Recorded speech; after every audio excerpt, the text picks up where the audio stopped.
Hey, Joe Vizio here. So here I am. I'm officially leaving the store with my big ass thirst buster all filled up to last me the entire day. And I'm ready to clean me some dirty balls. Alright, so, a lot of these blogs that I see, you got some really good ones, and I can never give Ollie enough credit because Ollie stays pretty balanced with everything. He's got some humor mixed in there. He's just got some real life stories, and then Ollie tries to offer a little bit of advice based on what he's experienced. I think he's a smart man, and I think that, he should really try and get some schooling and maybe get a little bit of a degree in this, because he may not be qualified to do it now, but I think with a little more education he could, and he's very understanding to this. And I always found, I guess because I'm from up in the same area, the talking is just, to me, is comforting because this is what I've known my whole life. But there's a lot of blogs out there that it's just, I don't know if it's people just trying to get attention, people just trying to give advice and offer a certain thing, and you see that there's a lot of people out there that follow that because that's what they're looking for, is answers. I don't have any answers for you. The only thing that I can do is tell my story, and I'm going to take a little bit of a change on this one, where I'm going to talk about some of the positives. Some of the things of where I've been and where I am. I've been making these recordings now for almost 2 months, I guess. I've had a couple therapy sessions, which, I really didn't find all that helpful. But not that I don't think therapy is helpful, and I am seeking a different therapist. I just don't think that I clicked with that certain one.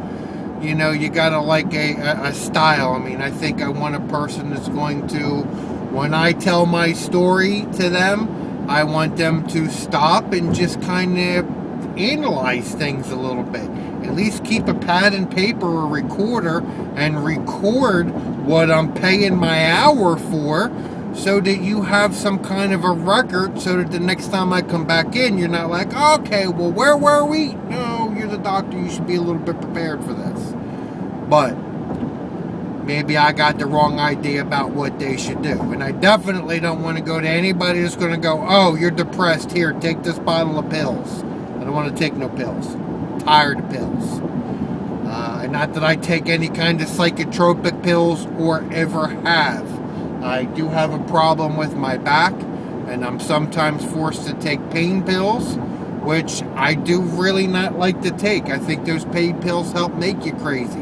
I think those pain pills become addictive if you let them. This is why I never take my pain pills consecutive days unless I'm having a time where I'm just really hurting. There's other natural alternatives out there which can help relieve the pain, and you can also raise your tolerance level a little bit. Not that I'm saying that you should stay in pain. If taking opiates helps you to get out of pain and enjoy life, by all means, take whatever the doctor has recommended for you. Just research what you're taking before you take it. Now, talking about the positives, I have to look back, and although I was kind of on a bad path in my younger days, when I look back now, I have to say that things are pretty good. I'm a good father. I'm a fairly good husband. I think my introvertedness sometimes is a little bit of a hang up in my marriage. You know, my wife is a pretty outgoing person, and she would just love to go to Disney, go dancing, go here, go there, and just be out amongst crowds of people. And I kind of shy away from things like that. That's why a day like today, where my wife is off, she did offer to come and help me today because my back is hurting me. But as much as I wanted her to help me, I declined, because today is a good day to go out with her family, with her mother, her father, her sister, her brother-in-law. The whole family is here from Colombia. You know, and they go out and they do things like that together. And today is just the perfect day for my wife to be able to do that. So that's why I decline her helping.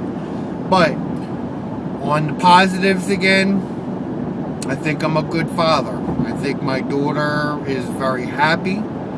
I am a very toy-oriented person, because that's kind of where my introvertedness took me when I was a child, was into my own world with my toys. I loved my toys. And, you know, I kind of do the same thing with my daughter. My oldest daughter, I never really had the opportunity to do that. With my son, I did, you know, during the times that me and his mother were together, and there wasn't really no parental alienation. I was a sit on the floor, build Hot Wheels tracks and Thomas the Train and play kind of guy. And I'm the same way with my daughter. I do not mind buying any toy whatsoever, as long as it's not one of these dolls that's just caked with makeup and has little clothes crawling up its ass. I'm sorry, I'm not sexualizing my daughter. I'm not going to allow corporate America to sexualize my daughter. She's going to grow up at my pace and learn that stuff, not anybody else's. So I am a guy that plays with the toys with her, and I want her to have as healthy as a childhood as she possibly can. She's probably going to grow up at first with plenty of complaints about me, but I think as she settles down into her, you know, mid-20s or so, she'll be able to start to look back and realize that she had pretty good parents. My wife's parents are still together, so, you know, I think my wife has a little problem dealing with what I'm dealing with, because she really likes to share, but she really doesn't know how to handle it. But she tries, and I'm very lucky that I have a wife that does that. I just bought a house, not just, but I mean, I'm a couple years into my house. You know, I like my job. Other than a couple little problems here and there, I think I have a pretty good life. I think the only thing that I need to really get a grasp on is understanding and accepting what happened to me in my childhood and what I allowed to happen to me in my adulthood. You know, I should have really cut my father off right from the get-go.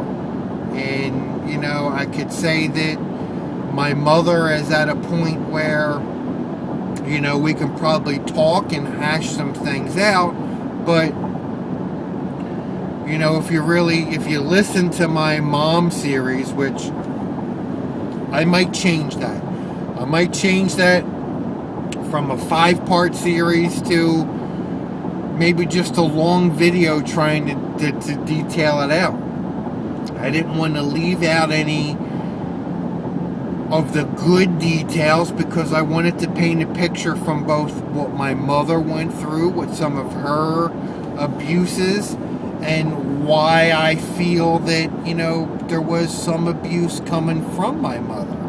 I think the abuse from my mother comes more now than so in my childhood, because I have some pretty bad stories about my mother from when I was a child. It is more so of what happens now as an adult, in that endless entitlement state.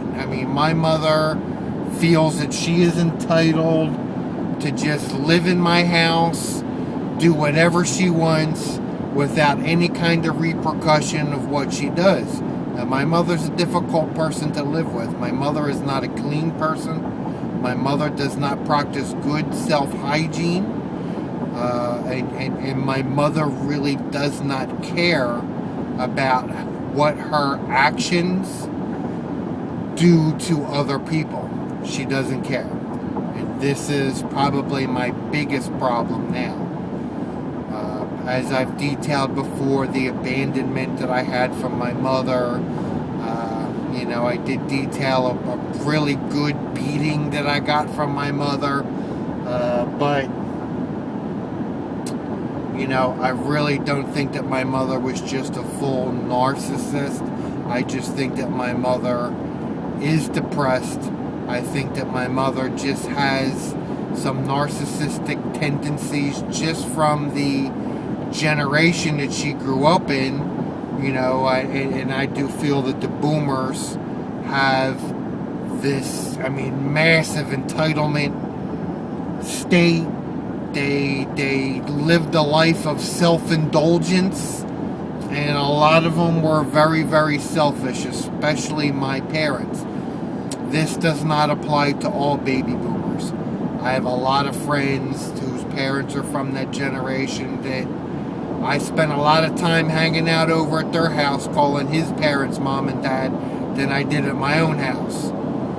So that remark isn't for everybody. It is not for everybody.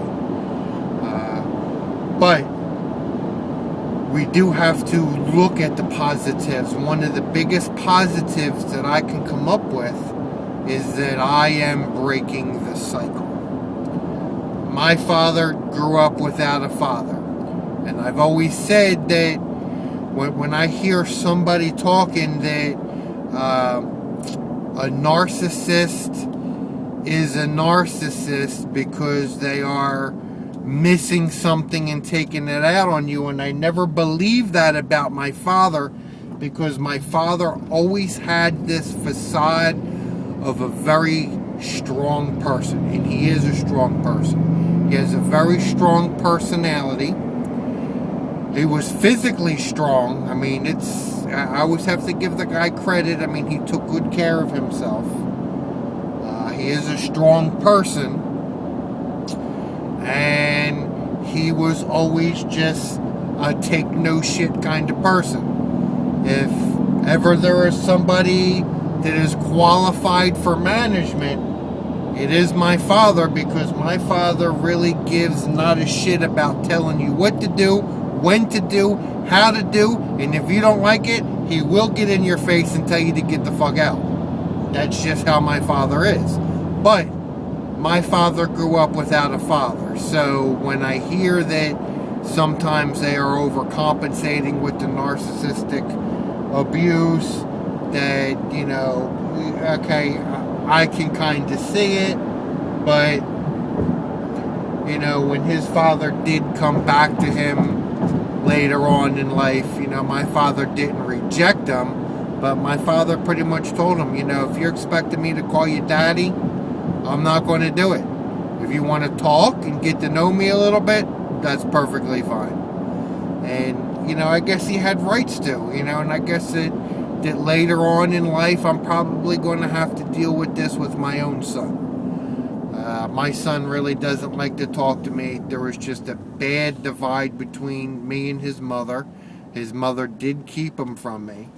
I went through a lot of the same things. Not that I'm trying to copy Ollie, but I went through a lot of the same kind of parental alienation that Ollie did. Calling repeatedly, and the calls going unanswered. Voicemails going unanswered. One time I remember that I called, and the boyfriend I guess thought he was hitting the call reject button, but he hit the call answer button, and I heard him talking. Well, I don't want to talk to him either. Let's just block the number. This was the only phone that I had to be able to contact my son on. So, parental alienation is real. Even with court orders, they still do it, because the only punishment for parental alienation is trying to go back to court. And the judge shaking, now, you don't do that again. But you miss a child support payment, they'll definitely throw you in the clink in a heartbeat. So I'll probably have to face that with my own son in the future. So on that there, I do sympathize with my father, and I think he handled that the best that he knew how to handle it. But yeah, maybe he was missing something, and maybe he did take that out on me, as I have previously denied that happening. But I think that I broke the cycle now. I think that I am going to have one child that is not going to grow up feeling abandoned, feeling that they were abused, feeling worthless, not having a self-esteem. I think that my daughter is going to grow up pretty well balanced. At least I hope. I'm definitely doing my best. My daughter doesn't see the kind of rage that I see. Sometimes, me and Mama, we are very vocal people. She's Colombian, and she's got that Colombian attitude, and she takes no shit. I am an Italian guy that was raised by narcissists. I have a tendency to not take shit either. But when me and my wife do go at it, we do make sure that we tell each other that hey, I do love you. I may think you're an asshole right now, but don't ever forget the fact that I do love you, and I'm not trying to say anything to hurt you. So I think that we try and keep that balanced as we can, but we are human. But my daughter is not seeing the rage like I see. My daughter has the opportunity to be able to express herself like I did not have.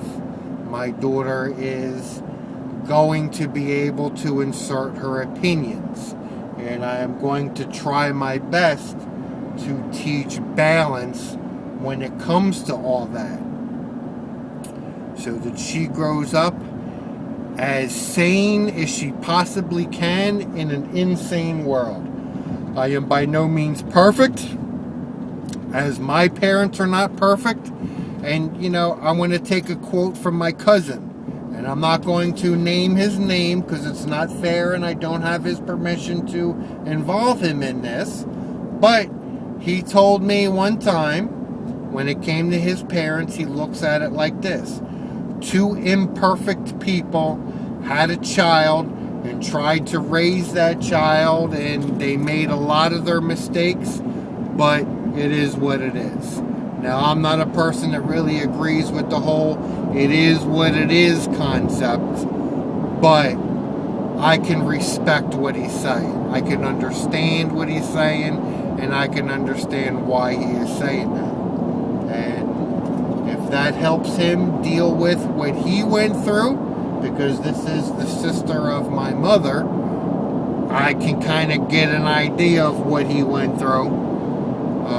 If that helps him to deal with it, then I, more power to him. I hope that he does what he needs. And you know what? I am proud of this cousin, although I never really got much interaction with him. Well, actually, I got no interaction with him until now. I'm very proud of what he has become. He's a firefighter. He's an outstanding person, citizen, a good, loving husband. He has balance, and he's kind of a smart ass too. So he's got that from the family. I can't wait to really get to meet him, and hopefully we can become close. He's a good person. But Focus on the positives. Whenever you're doing this and tell stories, tell your positives.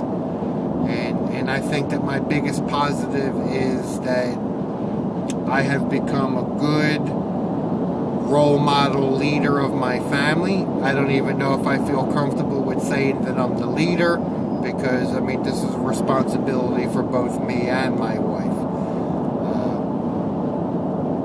So I think that we're doing pretty good. My wife helps balance me out. And as I've already stated, I just need to learn how to balance what happened to me in my childhood and what I allowed to happen to me in my early adulthood.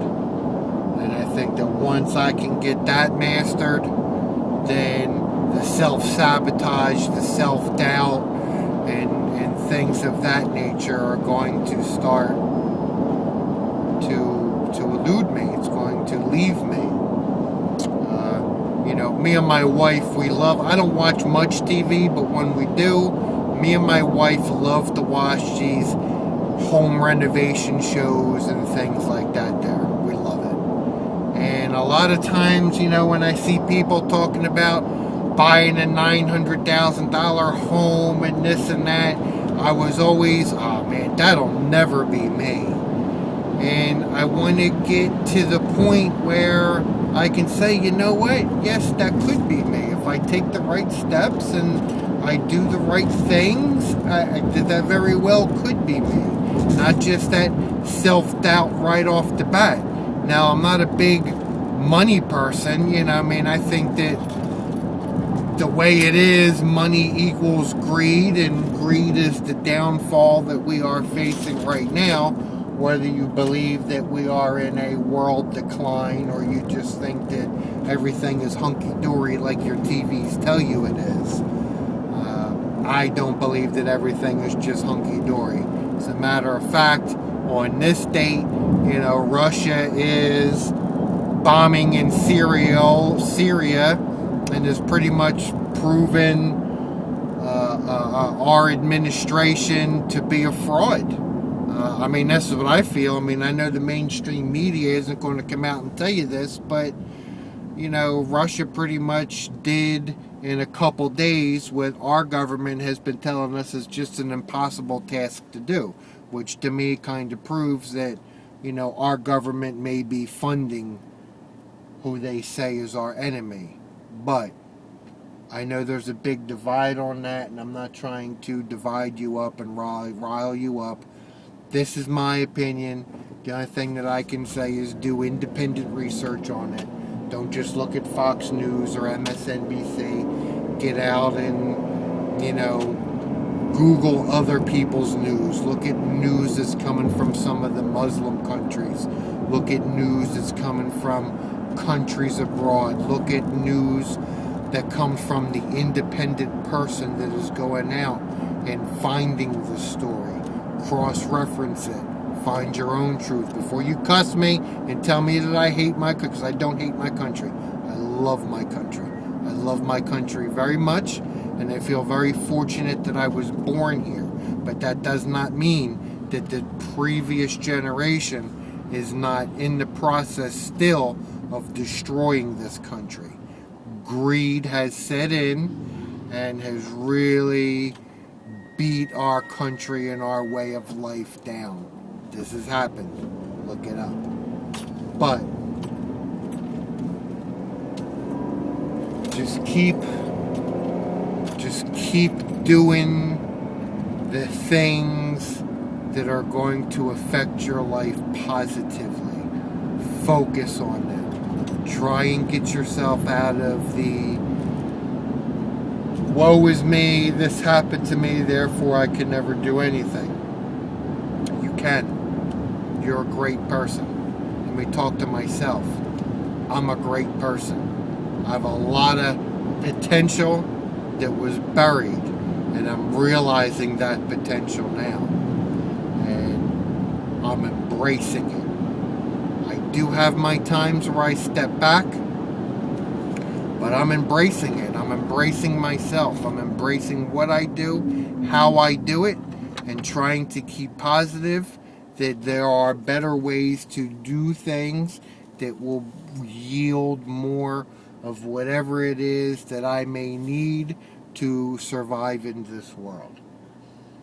And I hope that you can do the same thing. That's all. I don't want you to take this as that I'm giving any kind of advice, because again, I'm just talking to this camera like I am talking to an audience, so that I can go back and listen to it, and then it feels like I'm talking to myself. So don't take this as I am giving you any kind of advice. But if anything that I am saying resonates with you and helps you in any way, shape, or form, by all means do it. I've re-explained myself on here over a lot of things that I've said in some of my videos. I did this for myself because throughout life, when you receive negatives, you sometimes feel like you have to justify, or maybe many of us just put our heads down and we just accepted what somebody said. What I am doing here is reaffirming myself that what I am doing is the right thing. I am thinking about just redoing that whole Mommy Dear series and just try and put it onto one video, because I have to admit, to be able to get that whole story, it is a little bit cumbersome to listen to 6 different videos to get that. That part is cumbersome. That part can actually be aggravating, and if somebody were to listen to it, yes, it could be interpreted as 6 videos of me railing on my mother. So I am thinking about redoing that, because in all actuality, if it takes me an hour to clean that place, I would love to listen to just an hour-long video that explains my mother to myself, so that when I'm here and I'm just at my wit's end aggravated with this woman, I can listen to this video and I can calm myself down. I can listen to those negatives, but then I can listen to what built her, what she went through a little bit.